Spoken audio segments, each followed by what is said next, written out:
하나님 말씀, 우리 요한계시록 6장이 되겠습니다. 요한계시록 6장 요절 말씀으로 15절부터 17절 말씀을 한번 한 목소리로 선포했으면 좋겠습니다.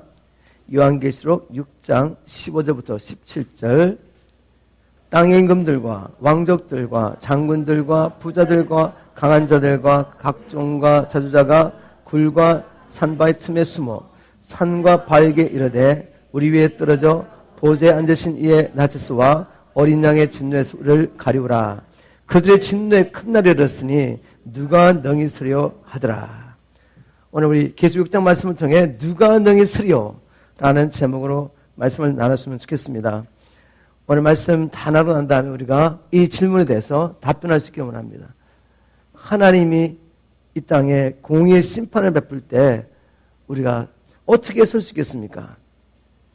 지난 시간에 우리 계시록 5장 말씀을 통해서 보좌에 앉으신 이의 손에서 어린 양이 7인으로 봉인된 책을 취하신 사건이 무엇을 의미하는지 나눠봤습니다. 바로 예수님께서는 저와 여러분을 위하여 친히 기업 물을 자가 되시겠다고 작정하시고 우리가 지불할 수 없는 그 죗값을 친히 자신의 몸으로 지불하셨습니다. 그래서 우리가 죄와 사단의 권세에서 노예됐던 것에서 우리가 해방되었고 또 하나님의 진노를 피할 수 있게 되었습니다. 이제 어린 양이 봉인된 책을 취하시고 난 다음에 7인을 하나씩 떼기 시작하는데 6장에는 첫 번째부터 6번째까지 어린 양이 이 인을 떼는 사건이 기록됐습니다. 이 말씀을 통해 우리에게 주시는 메시지를 나눠볼 텐데 우리가 생각해서 뭔가 하면 이 인이 무엇을 의미하는지 너무 여기 집착하기보다는 하나님께서 요한계시록 6장뿐만 아니라 모든 계시록의 말씀을 통해 교회에게 정말 주기 원하는 메시지가 무엇인지 우리가 살펴봐야 됩니다. 그게 초점을 두지 않으면 우리가 어떤 상징들 성경에서 분명히 말하지 않았는데 그 상징들이 뭔가에게 집중하게 가다 보면 하나님께서 이 계시를 통해 주기 원하는 진입, 하나님의 의도는 우리가 잃어버리고 이제 엉뚱한 곳에 가게 되는 거죠.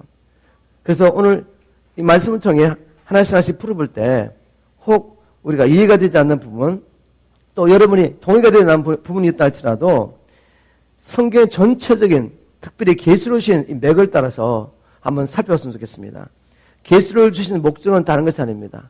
이 계시록은 환난과 핍박과 유혹과 미혹과 있는 교회들에게 우리 주님께서 너희들 끝까지 이기는 자가 되라 라고 말씀하시고 이제 어떻게 이길 것인가를 보여주고 계신 것입니다. 우리 주님의 전략이죠. 우리 하나님 나라 군대의 총사령관으로서 군대인 우리에게 하나님의 전략을 보여주며 이렇게 싸워야지 승리할 수 있다. 바로 그런 의도로 이 말씀을 주셨기 때문에 바로 그런 관점을 가지고 6장 말씀을 풀어갈 것입니다. 오늘 말씀을 통해 특별히 장차 세상에 어떤 일이 일어날 것인가, 또한 그것이 교회에게 어떤 영향을 미칠 것인가, 우리가 이 영향력 안에서 끝까지 믿음을 지키려면 어떻게 해야 되는가, 여기에 대해서 말씀을 나눠보도록 하려고 합니다. 먼저 우리가 본문으로 들어가기 전에 질문을 던져보는 거죠. 어린 양이 인을 떼기 시작할 때 이 땅에 재앙이 임하는 이유가 무엇일까? 왜냐하면 봉인된 책은 우리가 하나님의 구원 계획서라고 이렇게 해석했습니다. 하나님의 구원 계획서를 여는데 왜 심판이 임하냐 그죠? 이 땅에 재앙이 임하느냐고요? 당연한 것입니다. 왜냐하면 이 땅에 악인들이 심판을 받지 않고야 의인들에게 어떻게 온전한 구원이 있겠습니까? 악인들이 계속해서 이 세상에 존재하는 한 의인에게 온전한 구원은 없는 것입니다. 그래서 하나님께서는 이 하나님의 구원 계획 가운데 악인을 향한 심판을 반드시 베푸셔야 하고 그 다음에 하나님의 구원 계획 가운데는 악인들을 향한 심판뿐만 아니라 만물을 회복케 하시는 하나님의 계획이 들어있습니다. 왜냐하면 인간이 범죄하여 죄와 사단의 권세 아래 들어갈 때, 즉 사망의 권세 아래 들어갈 때 이 만물도 이 사단의 권세 아래서 고통당하고 있습니다. 제가 로마서 8장 20절을 쉬운 말 성경으로 한번 읽어보도록 하겠습니다. 비록 모든 피조물이 험한 데 굴복하고 있지만 그것은 스스로의 선택에 의해서가 아니라 그렇게 굴복하게 하신 분의 뜻에 따른 것입니다. 그러나 모든 피조물에게도 소망이 있는데 그 소망은 피조물 자신도 장차 썩어질 것에 종살이에서 해방되어 하나님의 자녀가 누릴 영광스러운 자유에 함께 참여하는 것입니다. 즉 하나님께서는 자기 백성들의 구원뿐만 아니라 하나님의 백성들의 범죄함으로 하나님의 백성의 고난을 했던 만물이 타락하게 됩니다. 만물이 함께 사마의 건세 안에 들어가야 되는데 이 만물까지도 회복하는 것, 그것이 하나님의 구원 계획 안에 들어가 있는 거죠. 그래서 요한계시록 21장 5절에는 이렇게 기록하고 있습니다. 보좌 앉으시니가 가라사대 보라 내가 만물을 새롭게 하노라 하시고 또 가라사대 이 말은 신실하고 참되니 기록하라 하시고 결국 요한계시록 끝에 보면 하나님의 구원 계획 끝에 보니까 만물이 회복되는 이야기가 나왔습니다. 본문으로 들어가서 우리 6장 1절 2절 말씀을 통해서 첫 번째 니 뗄 때 나타난 흰말이 무엇을 상징하는지 한번 보겠습니다. 6장 1절 2절 내가 보매 어린 양이 7인 중에 하나를 떼시는 그때 내가 들으니 내 생물 중에 하나가 우리 소리같이 말하되 오라 하기로 내가 이에 보니 흰말이 있는데 그 탄자가 활을 가졌고 멸령을 받고 나가서 이기고 또 이기라 하더라. 흰말을 탄 자가 누구인가? 여기에 대한 정말 다양한 해석이 있습니다. 그걸 다 하시면 머리가 더 복잡해지시고 그럼 어떻게 이걸 해석하냐에 따라서 적용이 달라지기 때문에 각자 해석에는 나름대로 설득력이 있지만 우리가 이런 여러 가지 해석들을 이야기하고 왜 이분이 이렇게 생각하는지 나누면 여러분이 혼란스럽고 별로 도움이 되지 않습니다. 그리고 결국 논쟁 끊으면 되는 것이죠. 그래서 이 계시록에 나오는 상징을 해석할 때 분명히 계시록에서 어떤 상징을 이야기하고 이것은 이것이야라고 해석해 주는 때가 있습니다. 그때를 제외하고는 상징들 나올 때는 그 상징이 뭐냐 고민하지 말고 전체 문맥을 통해서 하나님께서 이 본문 말씀을 통해 우리에게 무엇을 말씀하기 원하시는지 그것을 찾아가야 됩니다. 그렇지 않으면 나중에 가다 보면 하나님의 의도는 관계없는 것에 가는 거죠. 14만 4천 명에 대한 이 숫자가 뭔가 풀어가다가 얼마나 많은 이단이 나왔습니까?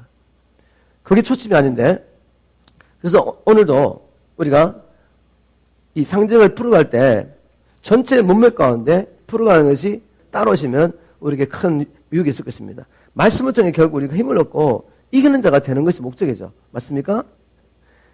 근데 저는 흰말 탄 자를 적그리스도로 풀었습니다. 왜 그렇게 푸느냐면 흰말 탄 자가 활을 가졌다는 것은 싸우기 위해서 무기를 가졌다는 말이죠. 그리고 그가 멸령을 가졌다. 그것은 바로 그가 정복자이며 승리자라는 것을 의미합니다. 근데 또 그가 나가서 이기고 또 이기려고 하더라. 그것은 바로 그가 과거의 승리에 만족하지 않고 계속해서 정복 사업을 펼쳐나갈 것을 암시했죠. 즉 세계 정복에 대한 야망을 가진 자, 이 자가 누굴까요? 바로 흰말 탄 자는 적그리스도라고 해석하는 게 맞습니다. 결국 계속 13장 가면 이 적그리스도가 이제 노골적으로 자기의 정치를 드러내고 사단과 또한 거짓 선지자의 도움을 받아서 비록 3년 반 동안이지만 땅에 사는 모든 자를 다스리며 자기에게 경배하라고 요구하죠. 계시록 13장 5절 현대인의 성경을 읽어보겠습니다. 그 짐승 적그리스도입니다. 교만한 말과 하나님을 모독하는 말을 하는 입을 받고 또 42달 동안 활동할 수 있는 특권을 받았습니다. 42달, 3년 반 동안 온 세계를 지배할 수 있는 특권을 그가 받게 된 거죠. 바로 이 적그리스도가 이 세계 정부를 지금 준비했다는 이야기는 우리에게 이제 낯선 이야기가 아니죠. 그죠? 지금 세계 평화는 미명 아래 종교 통합 운동이 이미 온 세계에 확산되고 있습니다. 2020년 6월에는 네덜란드 헤이거 평화의 궁전에서 카네기 재단 주관으로 교황, 달라이라마 그리고 기독교 지도자들, 무슬림권 지도자들 그리고 각 종교 대표들이 모여서 역대 가장 큰 규모의 종교 우정 연합 선언식을 가질 예정이라고 지금 다 나와 있습니다. 구글에 들어가셔가지고 2020년 종교 통합이라고 입력하시면 이에 대한 충분한 정보를 얻을 수 있습니다. 다시 말해서 지금 종교를 통합하기 위해서 기독교뿐만 아니라 캐톨릭 그리고 모든 종교들 우리가 이단으로 말하는 신천지라든지 여호와의 증이라든지 그리고 나중에 뭐 무소인까지 다 들어갑니다. 다 들어가서 우리가 한 아버지를 섬기고 있는 한 자녀라고 한 가족이라고 선포하면서 지금 연합을 이끌어가고 있습니다. 이제 종교 통합이 이루어지면 세계 평화를 위해서 단일 정부를 이루자는 운동이 본격화될 것입니다. 이 모든 일 뒤에는 바로 흰말 탄자 적그리스도의 세계 정부의 꿈이 있는 것입니다. 그러면 둘째 인을 뗄 때 나타난 붉은 말은 무엇을 상징합니까? 3절 4절 우리 한 목소리로 읽어보겠습니다. 3절 4절 시작. 둘째 인을 뗄 때 내가 들으니 둘째 생물이 말하되 오라 하더니 이에 붉은 다른 말이 나오더라. 그 탄자가 허락을 받아 땅에서 화평을 자해 버리며 서로 죽이게 하고 또 큰 칼을 받았더라. 붉은 말은 쉽게 이해할 수 있죠. 그죠? 전쟁을 암시하는구나. 이 붉은 말이 나타날 때 온 세계에 전쟁이 일어날 텐데 결국 마지막 때 적그리스도의 야망 때문에 온 세계가 전쟁의 소용돌이에 휘말리게 될 것을 암시하고 있습니다. 그런데 성경에 보니까 그가 허락을 받아 일을 행할 것이었기 때문에 적그리스도 나타난 세상에서 행할 모든 악한 일도 하나님의 허락 안에서만 이루어진다는 것을 알 수가 있습니다. 그렇기 때문에 장차 온 세상이 전쟁의 소용돌이로 휩싸여가지고 어려움이 있을 때도 성도는 두려울 것이 없습니다. 왜냐하면 이 모든 일이 우리를 구원하시는 그리고 하나님 나라를 완성해 가시는 하나님의 구원 계획 안에서 이루어지기 있기 때문입니다. 그래서 우리가 늘 무엇을 생각하느냐면 요한계시록에 계속해서 하나님의 모습을 보여주겠죠. 4장과 5장에 보좌에 앉으신 이와 또 어린 양을 보여주고 있습니다.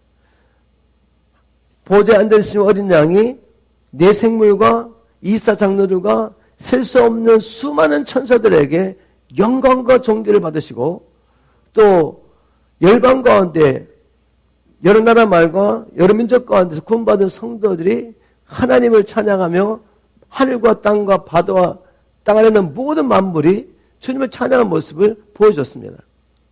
그 영광과 위엄을 우리가 기억해야 하는 거죠. 그것을 기억하고 그분이 지금 보좌에 앉아 계시며 절대 주권을 가지고 인간 세상 나라를 다스리고 있다는 것을 우리가 믿어야 합니다. 그것을 잃어버리면 지금 눈에 보이는 현상 때문에 우리가 두려워할 수밖에 없는 거죠. 성경 전체를 통해서 하나님은 절대 주권을 가지고 인간 나라를 다스리고 계신다는 것을 우리가 알 수가 있습니다. 구약 성경에 보면 하나님의 택함을 받는 이스라엘 백성이 범죄함으로 말미암아 바벨론에 끌려가게 되죠. 북이스라엘은 아수르에 망하고 남유다는 바벨론에 망하고 포로로 끌려가게 됩니다. 그런데 그 가운데 주님께서 하나님의 종 다니엘을 통해서 계속해서 선포하고 계시는 말씀이 무엇입니까? 다른 것이 아니죠. 세상 사람 눈에 보기에는 바벨론 제국의 황제가 느부갓네살 왕이 권세를 가지고 모든 나라를 다스리고 있는 것 같은데 하나님이 이렇게 말씀하십니다. 지극히 높으신 자가 인간 나라를 다스리겠다고 계속 다니엘을 통해 선포하는 거죠. 다니엘서 4장 17절, 25절 그리고 5장 21절에 반복해서 하나님께서 다니엘을 통해 선포하고 계시는 말씀은 뭐냐? 지극히 높으신 자가 인간 나라를 다스리시며 자기의 뜻대로 그것을 누구에게든지 주시며 또 지극히 천한 자로 그 위에 세우신 줄을 알게 하려 함이니라. 이스라엘 백성들이 하나님의 백성들이 지금 바벨론에 끌려가서 포로 생활하고 있지만 그것도 하나님의 손에 있다는 거죠. 하나님께서 하나님의 백성들을 연단하시고 다시 하나님께로 돌아가기 위한 방편으로서 하나님을 바라보고 하나님 나라를 구하게 하려고 하나님께서 악한 자의 손을 사용하시는 것입니다. 그러므로 꼭 기억해야 됩니다. 앞으로 세상에 어떤 일이 일어난다 할지라도 우리가 아바 아버지라고 부르시는 보좌에 앉으신 그 하나님, 모든 피조물의 영광과 존귀와 위엄을 받고 계시는 그 하나님께서 우리의 구원을 위해서 하나님 나라의 완성을 위해서 이 모든 일을 허락하시고 행하고 계신다는 것을 잊어서는 안 됩니다. 아멘입니까? 이제 셋째 인을 살펴보겠습니다. 셋째 인을 뗄 때 검은 말이 나타났다고 했는데 이 검은 말은 무엇을 상징하는지 제가 현대의 성경으로 요한계시록 6장 5절 6절을 읽어보도록 하겠습니다. 현대의 성경이 좀 이해하기 쉬운 것 같습니다. 6장 5절 6절 어린 양이 셋째 봉인을 떼실 때 나는 셋째 생물이 오너라 하고 말하는 소리를 들었습니다. 그래서 내가 보니 검은 말 한 마리가 있고 그 위에 탄 사람은 손에 저를 들고 있었습니다. 그리고 나는 내 생물 사이에서 나는 듯한 이런 음성을 들었습니다. 하루 품삯을 가지고 밀 1리터나 보리 3리터밖에 살 수 없는 흉년이다. 그러나 감람기름과 포도주는 해치 말아라. 문맥을 통해 볼 때 교훈말은 기근이 분명합니다. 기근을 통해서 또 경제적인 어려운 것입니다. 당연하지 않습니까? 붉은 말이 나타나서 온 세계가 지금 전쟁의 소용돌이에 빠져 있습니다.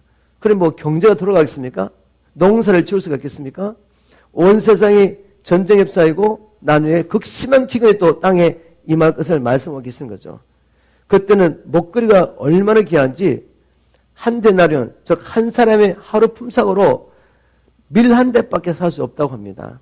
어떤 학자들은 그것은 물가가 최소한 12배에서 16배 오를 것이다 라고 해석했는데, 그것이 사실이라면 만약 우리가 식빵 하나를 5불에 산다면 그때는 60불, 80불을 줘야지 살 수 있을까 말까 하는 거죠.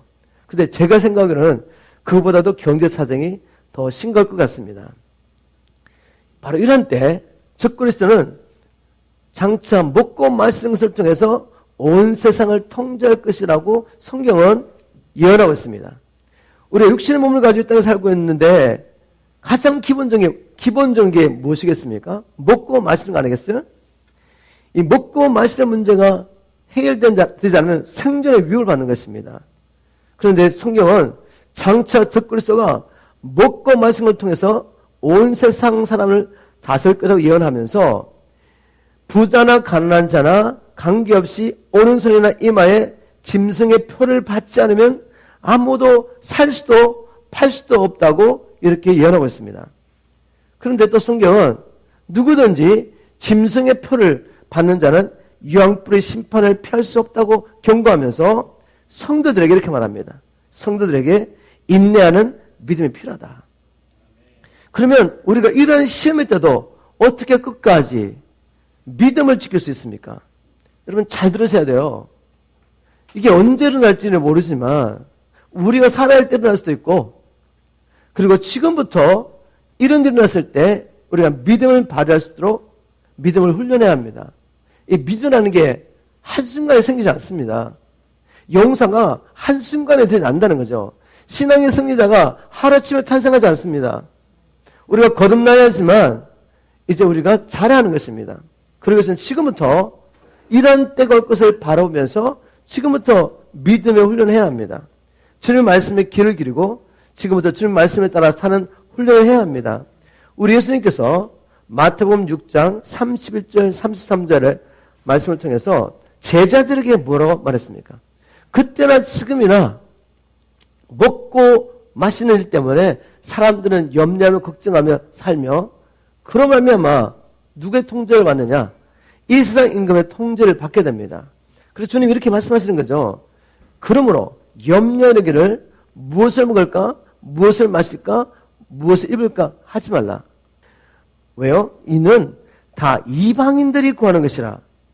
이방인들은 무엇을 먹을까? 마실까? 입을까? 염려한대요. 이방인들은 영적으로 어떤 상태죠? 마귀의 지배 아래 있는 상태입니다. 그들은 무엇을 먹을까? 마실까? 입을까? 염려함으로 하나님을 알지 못하니까 염려함으로 마귀의 지배 아래 있는 것입니다. 그러나 너희들은 너희 천부께서 이 모든 것이 너에게 있어야 할 줄을 아시기 때문에 염려하지 말라는 거죠. 그러면 무슨 말입니까? 우리가 당장 눈에 먹을 게 보이지 않고 입을 게 보이지 않고 마실 게 없다면 그러면 염려 당연히 않겠습니까? 당연하게 되는데 그렇게 한다는 것은 너희들이 하나님이 살아계신 것을 믿지 않기 때문에 그런 것이다.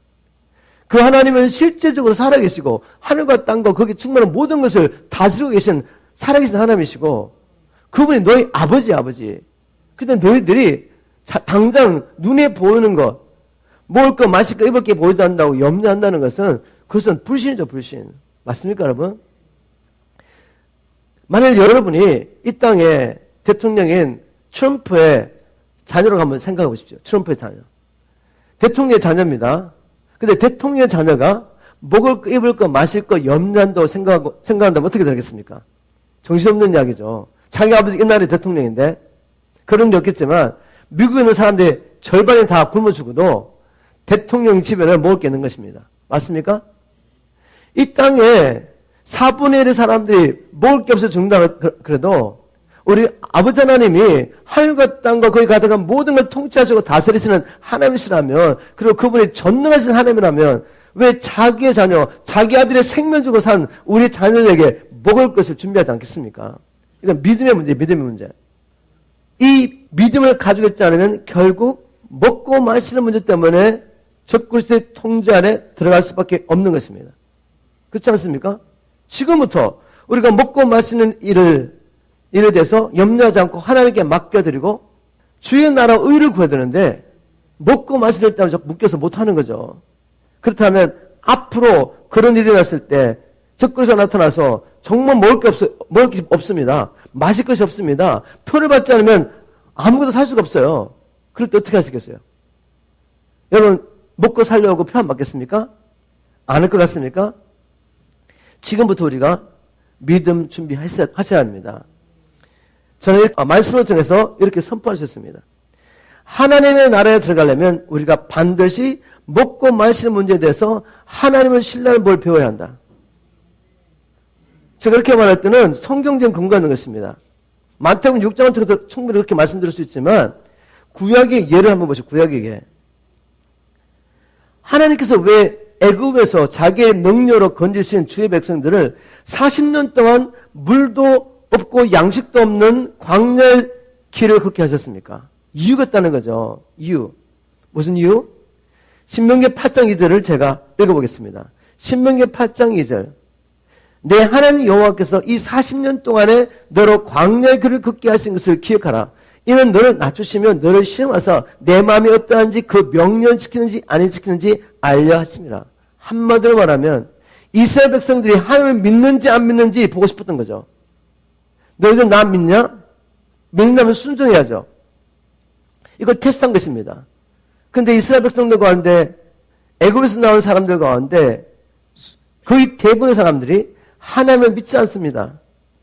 그래서 먹을 것, 마실 것이 없으면 원모가 불편한 이 아이가 바로 구약의 이스라엘 민족의 역사죠.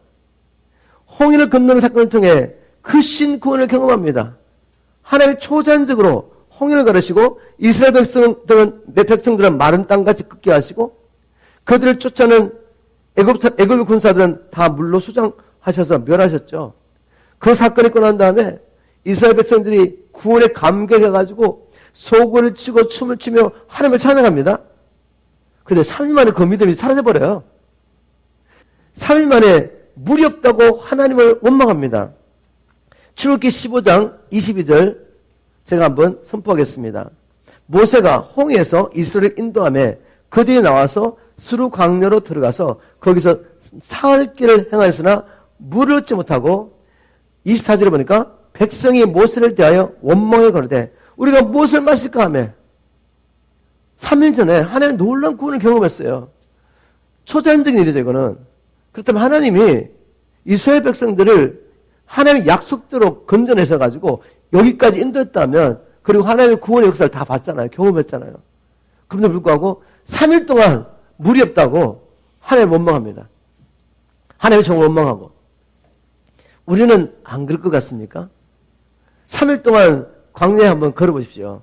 애들과 함께, 짐승과 함께. 이게 우리 실체라면 실체. 우리는 충만할 때는 생명받자 주님 성글 같은데 어느 순간 가다 보면 또 이 믿음이 어디 갔는지 없어지고 사라지고 없는 거죠. 그래서 끊임없이 우리는 주님 앞에 나와서 그분의 음성을 듣고 그분의 영광을 보고 그분을 경험해야 합니다. 믿음은 하나님 들어서 나기 때문에. 이스라엘 백성 역사를 통해 우리가 배워야 돼요. 이렇게 또 3일 만에 원망과 불평하는 이스라엘 백성들 주님께서 물을 공급하시죠. 그런데 이런 일이 있은 후에 또 얼마 되지 않아서 모세 아론을 원망하는 사건이 나타납니다. 출애굽기 16장 2절 3절을 보겠습니다. 이스라엘 온 회중이 그 광야에서 모세와 아론을 원망하여 그들에게 이르되 우리가 애굽 땅에서 고기 가마 곁에 있었던 때와 떡을 배불리 먹던 때에 여호와의 손에 죽었더라면 좋았을 것을 너희가 이 강로를 우리를 인도하여 내어 이 온 회중을 줄여 죽게 하는도다. 이제 먹을 거 없다고 이제 컴플레인하는 거죠. 원망하는 겁니다. 여러분, 마지막 때에 적그리스도가 먹고 말씀을 통해서 세상을 통전할 때 거기에 굴복하지 않는 방법은 지금부터 하나님의 말씀으로 사는 법을 배워야 합니다. 우리는 이스라엘 백성보다 낫잖아요. 그래서 하나님 앞에 기도해야 됩니다. 하나님, 우리에게 믿음을 주세요. 우리 연약한 믿음을 도와주세요. 열심히 하나님을 찾고 나가서 하나님을 믿는 훈련을 해야 합니다. 하나님의 음성을 듣고 말씀의 자연열부터 순종하면서 우리 믿음의 머슬을, 믿음의 건조를, 영적인 건조를 키워야죠. 우리가 마지막 때 먹고 마시는 문제 때문에 적그리스도에게 절하지 않기 위해서는 하나님의 말씀대로 먼저 주의 나라와 의를 구하는 자에게 하나님께서 모든 걸 더해준다는 이 약속을 붙잡고 사는 훈련을 지금부터 해야 합니다. 신명기 8장 3절에 이렇게 기록하고 있습니다. 너를 낮추시며 너로 줄이게 하시며 또 너도 알지 못하며 내 열조도 알지 못하던 만나를 내게 먹이신 것은 사람이 떡으로만 사는 것이 아니요 여호와 입에서 나오는 모든 말씀으로 사는 줄을 너로 알게 하려 하심이라. 성경을 보십시오. 이스라엘 백성이 물도 없고 먹을 양식도 없는 광야에서 40년 동안 어떻게 생존하셨습니까? 그것은 다른 것이 아니었죠. 하나님의 말씀 때문이었습니다. 하나님은 아브라함에게 창세기 13장 15절 쉬운 말 성경에 보니까 네가 지금 둘러보고 있는 그 땅을 내가 너와 내 후손에게 영원토록 주겠다고 약속하셨어요. 이스라엘 백성이 태어나기도 전에, 이 땅에 전쟁하기도 전에, 그리고 하나님은 그 말씀을 이루시려고 애굽 땅에 바울의 권세에서 고통당하는 이스라엘 백성을 주님이 건져내시잖아요. 그리고 지금 인도하고 계십니다. 말씀을 이루시려고. 그렇다면 하나님을 믿어드려야죠. 이 말씀을 믿었더니 40년 동안 광야에서 물도 없고 양식도 없는 데서 지금 이스라엘 백성이 최소한 300만 명이 넘는 사람들이 먹고 마셨잖아요. 이게 역사입니다, 역사. 이거 만들어낸 이야기 아니에요.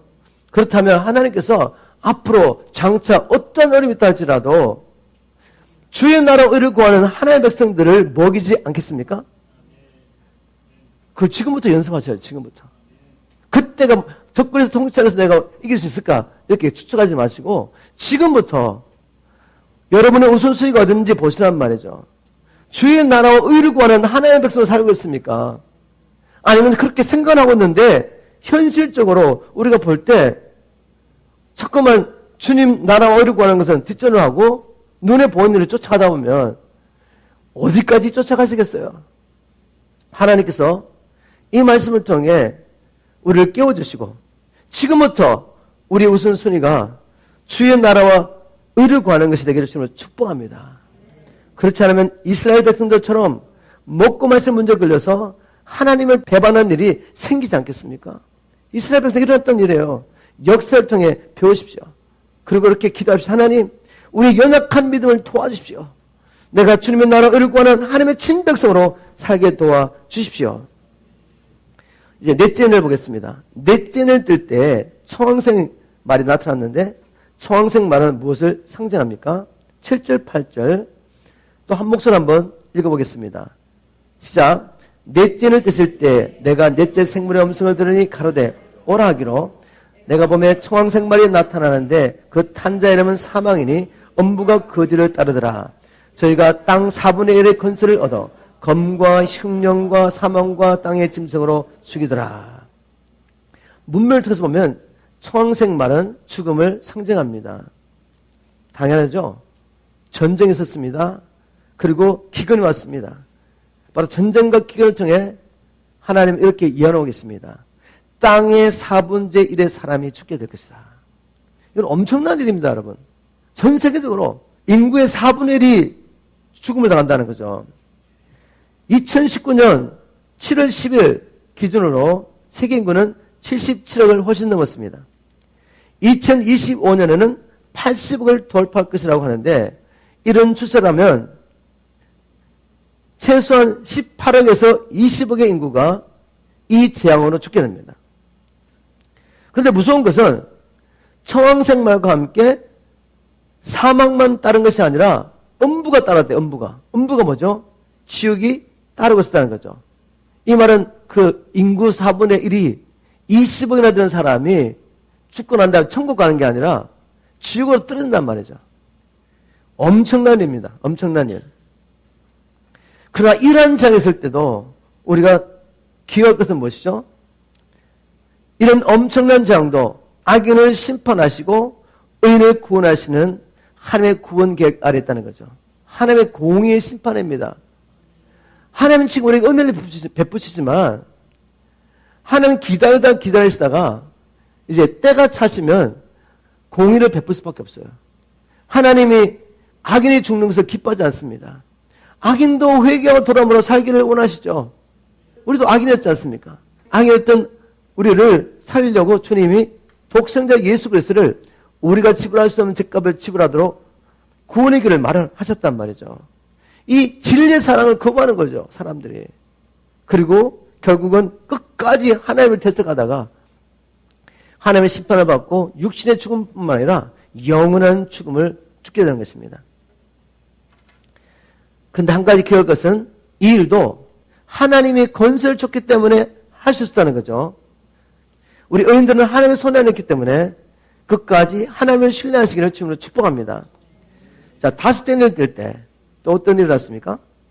다섯째 인을 뗄 때는 이제까지 일어났던 일과 사뭇 다른 일이 일어났습니다. 요한계시록 6장 9절부터 11절 말씀을 한 목소리로 선포하도록 하겠습니다. 시작. 다섯째 인을 떼실 때 내가 보니 하나님의 말씀과 저희의 가진 증거를 인하여 죽임을 당한 영혼들이 제단 아래에서 큰 소리로 불러 가로되 거룩하고 참되신 대주되어 땅에 거하는 자들을 심판하여 우리 피를 신원하여 주지 아니하시기를 어느 때까지 하시려 하나이까. 각각 저에게 흰 두루마를 주시며 가라사대 아직 잠시 동안 쉬되 저희 동무 종들과 형제들도 자기처럼 죽임을 받아 그 수가 차이까지 하라 하시더라. 자, 다섯째 인을 뗄 때 이상한 현상이 나타났습니다. 이 순간 영혼들이 부르짖으면서 주님 언제까지 악인을 심판하시는 일을 보려 하시겠습니까? 라고 주님께 묻습니다. 이때 주님의 답변은 뭔가 하면 다른 형제들도 죽임을 받아서 순교자의 수가 찰 때까지다 라고 답변하십니다. 이 말은 뭔가 하면 다섯째 인이 떼어질 때 이 땅에 엄청난 핍박과 박해가 예수 그리스도 믿는 자에게 있을 것을 지금 암시하는 것이죠. 그걸 통해서 수많은 순교자가 나올 것입니다. 성경에 보니까 우리 주님께서 이런 일에 대해서 반복 경고하셨습니다. 마태복음 24장은 제자들이 주님께 주님 예루살렘 성전이 멸망하고 주님 오실 때는 어떤 징조가 있습니까? 라고 물었습니다. 그에 대한 답변이 바로 24장, 25장. 마태복음 24장, 25장인데 주님 오시기 전에 징조 중에 하나가 뭔가 하면 바로 마태복음 24장 9절에 믿는 자들이 전 세계적으로 핍박을 받게 되는 사건입니다. 마태복음 24장 9절을 제가 한번 읽어보겠습니다. 그때 사람들이 너희를 환란에 넘겨주겠으며 너희를 죽이리니 너희가 내 이름을 위하여 모든 민족에게 미움을 받게 될 것이다. 모든 세대 경건한 하나님의 사람들이 다 핍박을 받았죠. 그런데 이 마지막 때의 징조로서의 핍박은 무엇이 다르냐? 그것은 바로 전 세계적인 핍박이라는 거죠. 지금도 북한에 있는 성도들, 무슬림권에 있는 성도들은 믿음 때문에 감옥에 갇히고 죽임을 당하고 있습니다. 지금 통계적으로는 어느 시대보다도 순교자들이 많이 나타나고 있어요. 지금도. 그런데 이제 마지막 때 징조로서 전 세계적인 핍박이 온다는 거죠. 그 가운데 수많은 순교자가 날 것을 성경이 예언하고 있습니다. 구약 성경에도 또 요한계시록에도 우리 주님께서 말씀하신 이 핍박에 대한 이야기가 기록되어 있습니다. 다니엘서 7장 21절을 현대의 성경으로 보겠습니다. 다니엘서 7장 21절 다니엘이 이렇게 기록하고 있습니다. 내가 보니 이 뿔이 전쟁을 일으켜 성도들과 싸워 이겼다. 이 뿔은 바로 적그리스도를 상징합니다. 또 25절에 보니까 그가 장차 가장 높으신 하나님을 대적하여 말할 것이며 성도들을 괴롭힐 것이다. 그가 또 때와 법을 변경시키려고 할 것이며 성도들은 3년 반 동안 그의 지배를 받을 것이다. 이미 다니엘서에서 예언했습니다. 마지막 때 적그리스도가 나타나서 성도와 싸워 이기며 3년 반 동안 성도들을 괴롭힐 것이다. 요한계시록에도 동일한 예언이 있습니다. 다니엘은 BC 한 500년 정도 살았던 사람이고 요한은 AD 한 90년 정도 이 예언을 받았는데 동일한 것을 예언하고 있단 말입니다. 요한계시록 13장 제가 5절부터 현대의 성경으로 읽어드리겠습니다. 그 짐승, 즉 그리스도죠. 그 짐승은 교만한 말과 하나님을 모독하는 입을 받고 또 42달 동안 활동할 수 있는 특권을 받았습니다. 42달 3년 반입니다. 7절 또 짐승은 성도들과 싸워 이기는 것이 허락되었습니다. 주님이 허락하신 거죠. 이유가 있습니다. 뒤에 살펴보겠습니다. 이 짐승이 성도들을 괴롭히는 것이 허락됐다는 거죠. 그래서 언어와 종족을 초월하여 세계 모든 나라와 민족을 다스릴 권세를 받았습니다. 그 말은 이 적그리스도의 통치 아래서 열방에 있는 믿는 자들이 핍박과 환난을 받게 될 것을 성경은 예언하고 있습니다. 그래서 9절과 10절에 이렇게 경고합니다. 누구든지 기 있는 사람은 들으십시오. 잡혀갈 사람은 잡혀가고 칼날에 죽임을 당하도록 되어 있는 사람은 칼날에 죽임을 당할 것입니다. 그래서 성도들에게 인내하는 믿음이 필요합니다. 우리 성도들에게 끝까지 믿음 지키는 인내하는 믿음이 필요합니다. 이 믿음은 우리가 만들어낼 수가 없어요. 우리 주님이 은혜로 주셔야 돼요. 근데 구하자는 자에게 주시겠습니까? 우리가 만일 앞으로 어려운 일이 이런 일이 일어난다는 것을 믿는다면 준비돼요, 준비. 그리고 지금 내가 믿음 없을 보면서 먹고 마시는 데 매이고 세상 유혹에 자꾸 빠지고 끊을 새를 끊지 못하고 승리의 삶을 살지 못하고 있는데 이거 괜찮다고 사시면 안 된다는 거죠. 왜? 계속해서 반복해서 7개에게 주님이 하시는 말씀이 무엇입니까? 이기는 자만이 생명나무의 실과를 먹고 이기는 자만이 둘째 사망의 해를 받지 않고 이기는 자만이 흰옷을 입고 나와 함께 다닐 것이고 이기는 자만이 그 이름이 생명책에서 허리지 않을 것이고 이기는 자만이 내가 이기고 아버지와 함께 다스리는 것처럼 함께 다스릴 것이다. 우리가 이겨야 합니다. 이길 수 있도록 아들의 생명과 성령의 권능을 허락하시고 우리를 섬기라고 지은 천사들이 지금 준비하고 있는데 우리가 구하지 않으면 내게 주신 권세와 능력을 사용하지 않으면 이길 수가 없습니다. 우리 이길 수 있도록 우리 주님께서 생명과 경건에 속한 모든 것을 주셨습니다. 그래서 이 세상에서 신령한 복들을 이미 다윗에게 주셨습니다. 그러나 성경의 원리는 하나님의 약속하신 것을 우리가 믿음으로 취하지 않으면 아무도 경험할 수가 없습니다. 이스라엘 백성은 400년 동안 애굽 땅에 살면서 노예로 살면서 얼마나 힘들었겠어요. 전쟁을 해보지 않고 그냥 400년 동안 산 겁니다. 노예로. 그런데 이 이스라엘 백성들이 가나안 땅에 들어가서 가나안 족속들과 싸워서 이긴다는 건 불가능한 일이죠. 왜냐하면 가나안 족속의 사람들은 기름진 것을 먹고 늘 전쟁하면서 싸우면서 이런 일에 익숙한 장사들이었단 말이죠. 용사들. 그래서 육을 통해서 보면 이길 수가 없어요. 그러나 하나님이 요구하시는 것은 우리의 개인의 능력이 아니라 믿음. 하나님이 이 땅을 주시겠다고 약속한 것입니다. 약속했지만 내가 믿음으로 취할 때 권능임에서 그 약속을 경험할 수 있는 것이죠. 대부분의 이스라엘 백성들은 우리는 맷돌이 같아서 이길 수 없어. 그리고 다시 돌아가자고. 애굽으로 돌아가서 차라리 다시 종로를 하자고. 그렇게 말했습니다.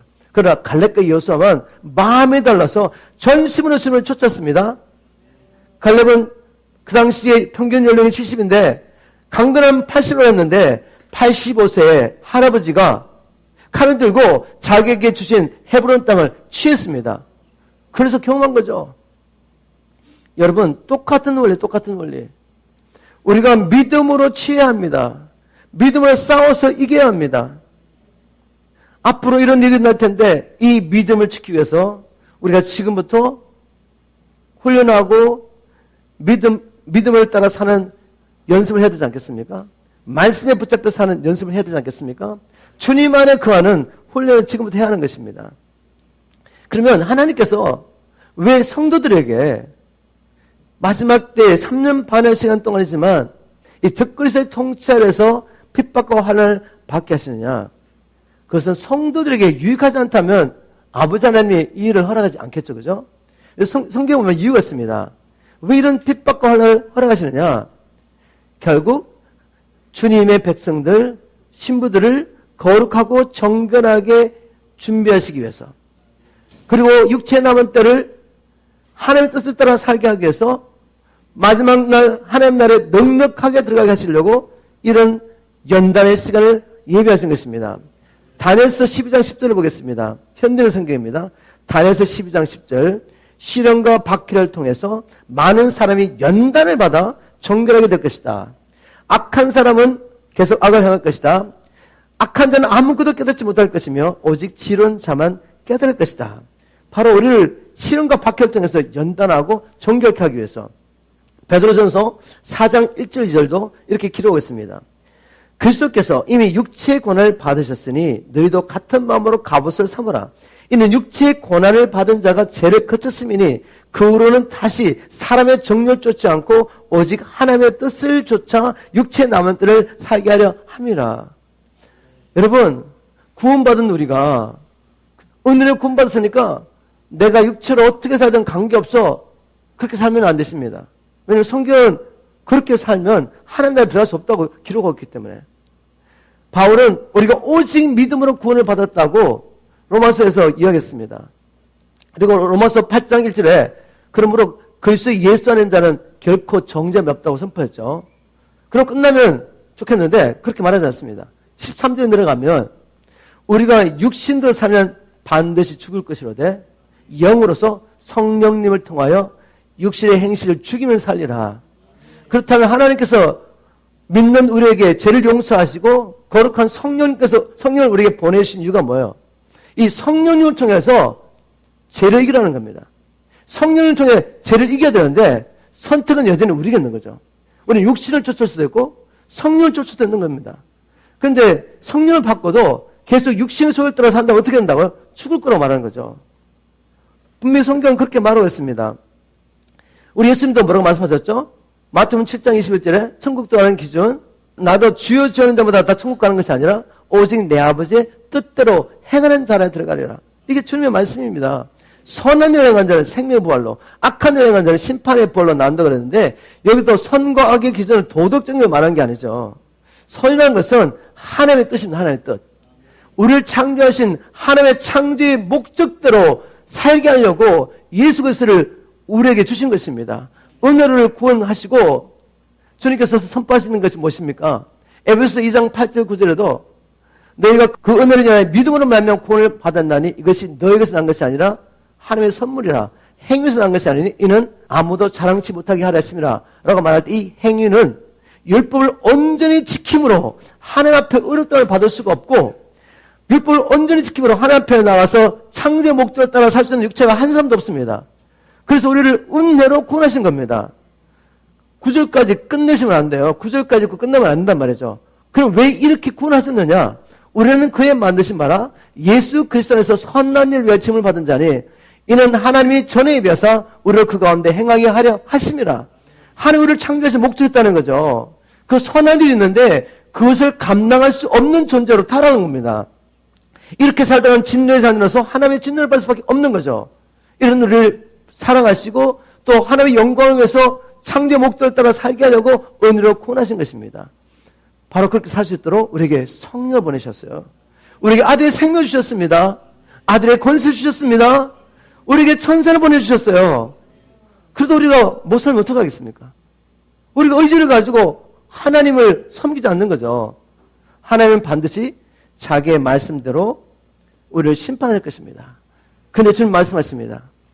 너희가 예수 그리스도 주님 때문에 육체의 고난을 받을 때 그 고난 때문에 우리가 육체를 버리고 이제 이 육체에 남은 때를 하나님의 뜻을 따라 살 수 있도록 이 시련과 환난을 주님께서 허락하신 것입니다. 그런데 이 시련과 환난은 잠깐이잖아요. 주를 위해서 당하는 시련과 환난은 잠깐이고 그것을 우리가 인내하며 믿음으로 통과할 때 우리에게 영광스러운 하나님 나라와 영원한 생명이 보장되었습니다. 오늘도 우리가 예배 가운데 뭘 선포했습니까? 끝을 계속 보여준 거죠. 마지막 때에 우리가 이렇게 될 것이다. 결국은 승리하게 될 것이다. 승리한 자에게 이런 영광이 있을 것이다. 하나님 나라와 영원한 하나님의 나라와 영생을 우리가 얻게 될 것입니다. 하나님과 함께 다스리게 될 것입니다. 교회가. 이걸 계속 보고 계셔야 돼. 보고 계셔야지. 그래야지 순간의 유혹을 이기고 세상의 핍박을 이길 수 있습니다. 그래서 하나님께서 이 시련을 허락한 겁니다. 이제 여스제인을 뗄 때 어떤 일이 있는지 보겠습니다. 여스제인을 뗄 때 6장 12절, 13절, 14절 우리 한 목소리 읽어보겠습니다. 시작. 내가 보니 여스제인을 떼실 때 큰 지진이 나며 해가 총단같이 금어지고 온 달이 피같이 되며 하늘의 별들이 모가나무가 대풍에 흔들려 선 과실이 떨어진 것 같이 땅에 떨어지며 하늘은 종이층이 말리는 것 같이 떠나가고 각 산과 섬이 제자리에서 옮기우매. 와, 상상만 해도 정말 이게 이해가 안 되고 어떻게 이런 일이 있을 수 있을까? 여러분, 하늘에서 별이 떨어지면 어떻게 되겠어요? 요즘도 할리우드에서 만든 영화다 보면 뭐 유성 하나 떨어졌는데 그거로 말하면 바다에 떨어지니까 완전히 그냥 한 도시가 멸망해버리죠. 물이 넘어가지고. 당연하죠. 땅에 이 별들이 떨어지고 지진이 나면 산과 바다가 움직이는 게 당연한 겁니다. 해와 달이 빛을 잃어버리고 별들이 땅에 떨어지니 어떤 일이 나겠습니까? 정말 사람들이 둘에 떠는 것입니다. 그런데 우리에게는 소망이 있습니다. 왜냐하면 바로 이때 약속하신 주님이 오시기 때문에 그렇습니다. 우리 한번 마태복음 24장 29절부터 31절까지 한 목소리 읽어보겠습니다. 마태복음 24장 29절부터 31절까지 시작. 그날 환란 후에 즉시 해가 어두워지며 달이 빛을 내지 아니하며 별들이 하늘에서 떨어지며 하늘의 권능들이 흔들리리라.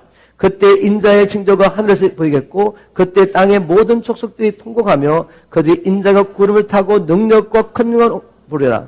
저가 큰 나팔 소리와 함께 천사들 보내리니 저희가 그 택하신 자들 하늘 이 끝에서 저 끝까지 사방에서 모리라. 아멘. 여스제인이 떨어질 때 하늘에서 이 놀라운 징조를 하는데 그때 사람들은 막 통곡하며 두려워하고 뒤에 가보면 이 바위들어 우리를 숨겨달라고 말하면서 어린 양의 진에서 누가 설 수 있겠냐고 막 외치죠. 그죠? 그런데 그때 우리에게는 소망이 있습니다. 이제 주님이 오시는 것입니다. 제가 누가복음 21장 25절부터 28절을 현대의 성경을 보겠습니다. 그리고 해와 달과 별의 이상한 일이 일어날 것이며 땅에서는 성난 파도 소리에 놀라 민족들이 불안에 떨 것이다. 당연하죠. 천재지변이 일어나면 달이 움직이고 별이 떨어지면 어떻게 되겠습니까? 바다가 출동하는 건 당연한 거죠. 사람들이 세상에 닥쳐올 일을 생각하고 무서워서 기절할 것이니 이것은 천체가 든들 것이기 때문이다. 그때 사람들이 내가 구름을 타고 능력과 큰 영광으로 오는 것을 볼 것이다. 이런 일이 일어나기 시작하거든 너희는 일어나 머리를 들어라. 너희 군이 가까움이니라. 바로 이 날은 우리의 군의 날인 것입니다. 자, 이제 근데 해결할 문제가 좀 있습니다. 여스제인을 떼고 나면 주님이 오시고 주님의 공중재림과 성대 휴가 있는데 이제 성경을 계속 계시록을 풀어가다 보면 성도들이 여전히 세상에 있습니다. 그 핍박을 받아요. 이걸 어떻게 해결할 것인가? 해결하는 방법이 있습니다. 그것은 뭔가 하면 지금 요한계시록에 일어나는 이 사건들 7인과 그 다음에 7나팔과 7대접의 심판이 순차적으로 일어나는 사건이나 독립적인 사건이 아니라는 것을 알고 있으면 됩니다. 그 말은 뭔가 하면 7인과 7나팔과 7대접의 심판이 풀어질 때 일어나는 여러 가지 사건들이 서로 중복되고 될 수 있고 또 한 시즌 안에 동시다발적으로 몇 가지 사건들이 일어날 수 있다고 생각할 때 해석하는데 어림이 없는 것이죠. 그러나 반면에 이걸 이제 순차적으로 일어나는 사건으로 해석하다 보면 이제 막 끼워 맞춰야 돼요. 분명히 마태복음과 이제 복음서에 보면 하늘의 천체지변이 일어나는 것이 마지막 징조입니다. 그때 하늘에 나팔이 불리고 이제 주님이 오심으로 성대 휴가가 일어나는 거죠. 근데 뒤에 또 성도들이 남아있어. 그럼 어떻게 해석합니까? 사람들이. 아, 그거 유대인이다. 이렇게 해석한 거죠. 그죠? 그러면 요한계시록에 나오는 큰 환란은 유대인만 지나가는 걸로 해석해버리는 겁니다. 우리 이방인들 간에 믿는 자들은 다 휴가되고 지금 유대인만 남아서 나중에 유대인들이 그 고난 가운데서 주님을 만나고 그래서 나중에 또 이제 휴가 또 일어나야 돼. 헷갈립니다, 이제. 막 여러 가지 이론이 막 나오는 거죠. 여러분, 그렇게 해석하시면 안 돼요. 그렇게 해석하면 안 되고, 왜냐하면, 다니엘서에서 주님께서 적그리스도 통치하면서 성도들이 핍박을 받는다고 말한 것은 이스라엘 백성을 향한 예언어가 말할 수 있습니다. 그런데 요한계시록 13장에 이제 적그리스도가 나타나서 성도를 괴롭힐 때 요한계시록은 이방인 7교회에 주신 메시지예요. 그럼 이방인도 동일하게 이방인 교회도 핍박을 받는다는 말입니다. 그리고 에베소서 2장에 보면 하나님께서 이방과 유대는 절대로 하나 될 수 없는데 예수의 피 십자가를 통해서 원수는 그들을 하나로 만드시고 그리스도 안에서 한 몸 되게 하셨습니다. 그렇다면 유대인과 안에 믿는 자들과 이방인 교회가 하나의 운명이라는 거죠. 다니엘서가 그리고 요한계시록이 그렇게 말하고 있습니다. 그래서 이것을 해결하려면은 순차적으로 난 일로 막 풀어가다 보면 억지로 끼워 맞춰야 되는 일이 생기기 때문에 그걸 내려놓으라는 거죠. 우리가 이 계속 말씀을 통해 얻기 원하는 게 뭔가 하면 어떻게 하면 신앙의 승리자가 되느냐 이거죠. 그렇다면 성경에서 말하는 이런 일이 있을 거야. 주님이 미리 경고하시잖아요. 그걸 보고 우리가 준비하는 것입니다. 휴거를 경험하기 위해서 우리가 어떻게 준비해야 되는지, 마지막 때 하나님의 심판을 우리가 피하기 위해서 어떻게 준비해야 되는지 성경의 모든 말씀을 통해 주님의 동일하게 말씀하기 때문에 그것을 따라 준비해야지. 내가 믿기 좋고 편한 대로 다 믿어놓고 어느 날 갑자기 흉고되겠지, 어느 날 갑자기 심판에서 피하겠지, 이렇게 생각하시면 안 되는 거죠. 그럼 너무나 어리석은 것입니다. 여러분의 영혼을 잃어버리겠습니까? 한 번 잃어버리면 회개할 수가 없고 돌이킬 수 없단 말이죠. 한 번 엄불히 떨어지면 돌아올 수가 없어요. 거기서 아무리 회개하고 억울하게 생각해도 이를 갈아도 돌이킬 수가 없단 말이에요. 지금 우리가 기회가 있을 때 이 하나님의 말씀을 따라 준비하시기를 주님으로 축복합니다. 엿새는 이를 뗄 때, 한 해 천체지변이 날 때, 이 땅에 있는 권세자들이 어떻게 반응을 보는지 보셔야 돼요. 그래야지 세상 권세자를 두려워하지 않고 하나님을 두려워하게 됩니다. 요한계시록 6장 15절부터 17절 말씀을 우리가 한 목소리로 읽어보겠습니다. 시작. 땅의 인물들과 왕족들과 장군들과 부자들과 강한 자들과 각종과 자주자가 굴과 산바위 틈에 숨어 산과 바위에 이르되 우리 위에 떨어져 보좌에 앉으신 이의 나체스와 어린 양의 진노에서 우리를 가리우라. 그들의 진노에 큰 날이 있으니 누가 능히 서리하더라. 자, 얼마 전에 권세자들이 어떻게 했죠? 성도들을 괴롭히고 고문하고 감옥에 집어넣고 못 배우고 막 위협했습니다. 그런데 주님이 나타나셨어요.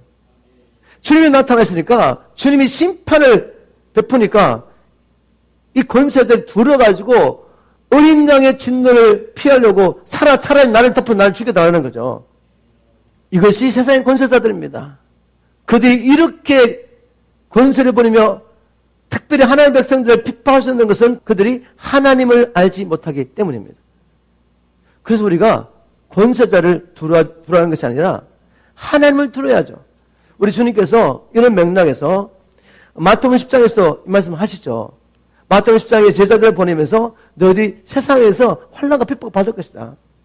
그런데 너희들의 몸은 죽여도 영혼을 어찌할 수 없는 사람을 두려워하지 말고 내 몸과 영혼을 함께 저 지옥에 던질 수 있는 하나님을 두려워하라고. 이걸 명심해야지 복음 전하다가 핍박과 환난을 왔을 때 권세자가 들어와가지고 내 목숨, 육신의 목숨 건지려고 배도하지 않습니다. 반드시 하나님은 살아계시고 그분은 몸과 영혼을 함께 지옥불에 던질 수 있는 분이시고 우리가 복음 전하다가 주를 위해 살다가 핍박과 환난이 있지만 끝까지 인내하게 되면 하나님께서 우리에게 부활의 육체를 주시고 주님의 나라에 있을 때 그분과 함께 특별히 순교자들이 보호자 앉아서 하나님과 함께 다스릴 것을 주님이 약속하고 계십니다. 그래 순교는 아무나 하는 게 아니에요. 그것은 영광의 특권입니다. 그런 자리에 들어가게 될 때 하나님께서 스데반에게 베풀었던 은혜를 베푸실 것입니다. 눈을 열어서 하늘의 영광을 보게 하고 그래서 자기는 지금 돌 맞아 죽으면서도 자기 아픈 걸 생각하는 것이 아니라 하나님도 알지 못하고 이렇게 하나님을 대적하는 이 영혼들을 불쌍히 여기며 중보하다 죽는 거죠. 이런 영광이 우리에게도 있을 것을 믿습니다. 만일 우리가 주님 안에 거하며 지금부터 말씀에 붙잡혀 사는 훈련을 한다면, 성도 여러분, 여러분은 하나님 말씀대로 앞으로 큰 환난의 때, 시험의 때가 온다는 것을 믿으십니까? 저는 믿습니다. 그렇다면 이 환난의 때, 시험의 때 우리가 어떻게 설 수 있다고 생각합니까? 제가 성경 구절만 몇 가지 읽고 마치겠습니다. 말씀을 통해 이렇게 준비됐구나. 베드로가 이렇게 권면하고 있습니다. 베드로서 3장 11절 12절 말씀입니다. 쉬운 말 성경. 여러분은 과연 어떤 사람들이 되어 마땅하겠습니까?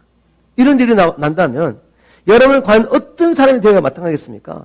거룩한 행실과 경건한 생활로 주님의 날이 속히 오기를 간절히 바라고 기대하지 않겠습니까? 우리 경건하게 살아야 됩니다. 그리고 세상의 것을 추구하지 말고 주님의 날을 사모하면서 기다리고 있어야 돼요. 우리 주님도 이렇게 권면했습니다. 누가복음 21장 34절 36절입니다. 너희는 스스로 조심하라. 조심하랍니다. 정신 차리고 조심하지 않으면, 그렇지 않으면 방탕함과 술취함, 세상의 쾌락을 추구한다는 말입니다. 우리가 얼마든지 세상의 쾌락과 즐거움을 쫓아갈 수 있다는 거죠. 그리고 세상의 염려로 마음이 둔해지고, 쉬운 말 성경에는 세상살이에 대한 걱정으로 마음이 질려서 어떻게 됩니까? 뜻밖의 그날이 덕과 같이 너에게 이 말이라. 준비 안 됐는데 온다는 말이에요, 주님이. 그래서 못 들어가는 겁니다, 여러분. 정신 차리지 않으면 이 날은 온 지구상에 거하는 모든 사람에게 이 말이라. 이러므로 너희는 장차올 이 모든 일을 능히 피하고 인자 앞에 서도록 항상 기도하며 깨어있으라.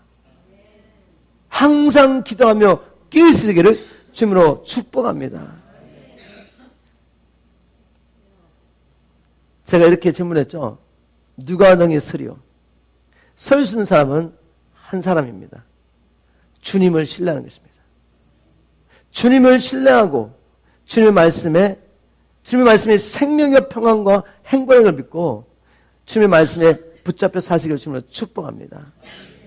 주께서 심지가 견고한 자를 평강의 평강으로 지키시리니 이는 그가 주를 의뢰함이니라. 너희는 여호와를 영원히 의뢰하라. 주 여호와는 영원한 반석이시미로다. 우리가 지금부터 자연일부터 주님의 말씀에 순종하고 주님의 신뢰하는 법을 배울 때 이제 어떠한 일이 일어난다 할지라도 말씀대로 예수를 믿고 끝까지 믿음을 지키고 주님 앞에 설 수 있습니다.